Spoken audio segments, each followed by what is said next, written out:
Alright, welcome back. So this is 3D Studio Max. I'm using the design edition and it's 2012. I'm running 64-bit version of it. So let's take a look at really quick overview of Max. I'm sure you guys probably are familiar with that. So we have this basic panels here on top, which we will probably be using to kind of start the project and go through some basic things such as grouping, probably maybe creating some primitives and things like that. We're not really going to touch this on a lot.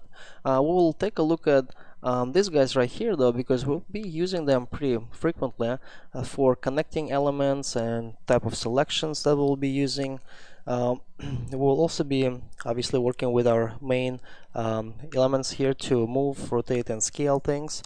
We will be changing what axes these guys are using, such as local or viewing angles or anything else that would be necessary to get the proper shapes. We will be also working with snappings for rotation and for translations.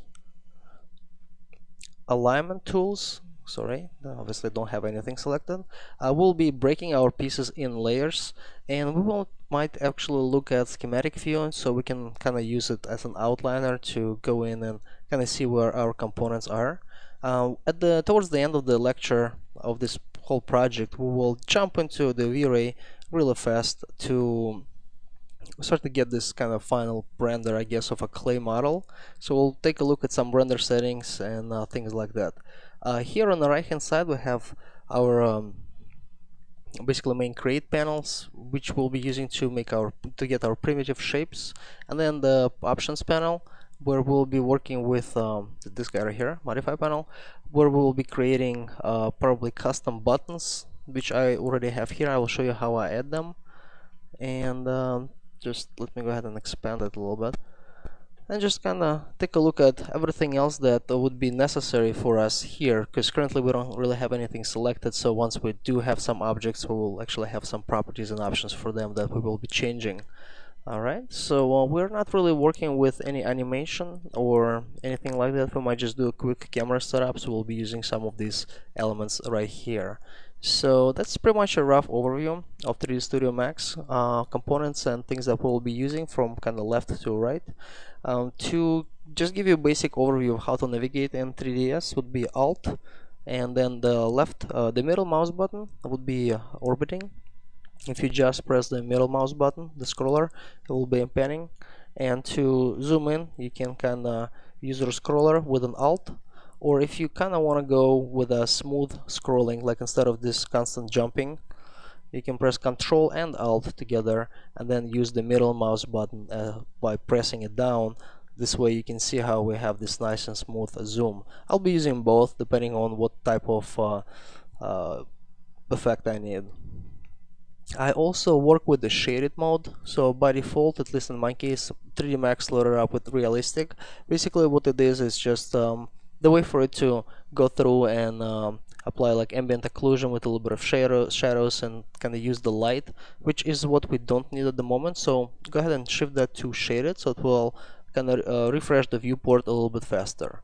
Okay, so let's take a look at what is it that we're going to begin with. I'm working here with a concept image that is being opened on one of my other monitors. I will occasionally be bringing this into the frame so we can kind of reference with what is it that we're making.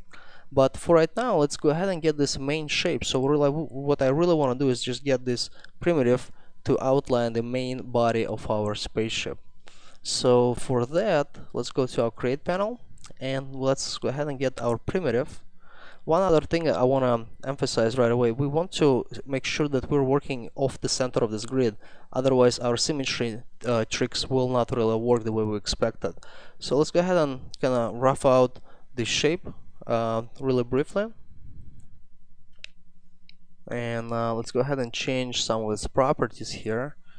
Let's make this a little bit smaller. So let's make this, I think I'm working in inches here, which shouldn't be a really big deal for you. So let's go ahead and make this just round numbers, maybe 20, 50, and I don't know how's 10 looking, and 10.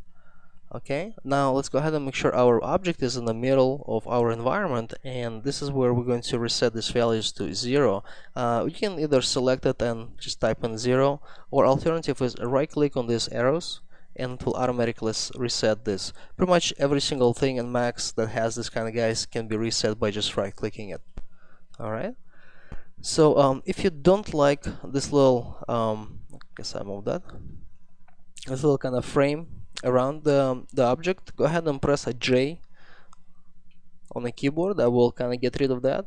And to toggle between wireframe and shaded, that will be F3 to just enable the wireframe mode, F3 back to just take a look at the shaded, and F4 to enable wireframe on shaded. Okay, if you deselect your object, you can see how our wireframe is kind of pink and the object is also pink, so it's going to be a little bit complicated to see. What I like to do is work with the material editor and just kind of bring in a regular standard material. So for that, just go ahead and press M for material on your keyboard, and you should kind of see this window, which is behind my 3D Studio Max for some reason. Let's see, let me go ahead and pause the video till I get the image back. Alright, so here we are with this image. So in this window, all I really going to do is just probably click on the standard material, bring it into my viewport here, select my object, and assign material to my selection. Alright, so I will minimize that so we can access that later. So right now I have the gray model with the pink wireframe, which I don't like, so I will select my model and I will check this box to get this color picker. So I'll just choose black, or maybe whatever color you guys want. Like if you like Maya's kind of way, you can get this blue and it will kind of look that way. Alright, so it's just a lot easier to see what is it that we're working with. Alright, so enough said. Once we got our setup and everything is looking the way we like it to look, maybe I'll make it just a little bit darker. So just double click this panel, and we are going to reduce the ambient just a little bit, which is connected to diffuse, so it's kind of reducing the same thing. Alright, so yeah, that is a little bit easier to see. Cool, so let's go ahead and make changes to this guy. There are a couple of ways you can go about it. One would be right clicking and converting that to editable poly, but I prefer to keep my first initial creation state modifier here, so I'll just drop a modifier on top of it, which would be an edit poly. That way I can always go back to my original state and say, well, maybe it's a little bit too low, so make it 15. And even if we had a little bit of information here, it most likely to be translated properly. So we'll be using a lot of these as kind of our building layers, like you would normally do maybe in Photoshop or similar programs, to be able to control how and what level of detail is going to apply and or belong to particular edit poly mode. Okay, so once I have adjusted my geometry here, let's take a look at the image. So I need to kind of bend it up, bend it down a little bit. So let's go ahead and get that shape set up, and we'll move on with the rest of the details in the next lesson. So a couple things I want to do. First of all is split our model into halves. Okay, so I will press 2 to go to edges, click on the guy, and press Alt R to select the ring. Alternative for that would be using these two buttons, ring and loop. We'll be using ring for right now. So once it's selected, let's go ahead and right click and choose, what are we working with here? We are going to split. No, wait. So let's go ahead and right click here, and we'll choose connect, and let's go ahead and pick this option box right here. So this way we kind of connected this guy, and since we had aligned our geometry in the middle, we don't change any values here. We just set that to default and accept the values. So now we have a kind of a line that defines the two. At this point we can go to our faces and delete all these guys on the left or right, depending on what view you're looking at. As you can see, this is orientation of my object, so Y positive is on the left. And at this point, let's exit this mode and apply our symmetry.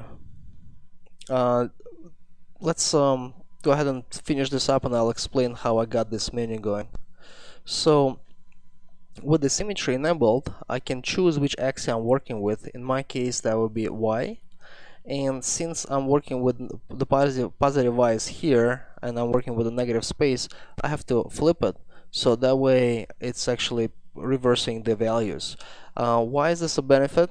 Well, if I work with my edit poly now, you can see how both of my sides are changing and updating at the same time, which something what we're just getting into, but we'll be using this on majority of our pieces here. As you can see, they are pretty much repetitive.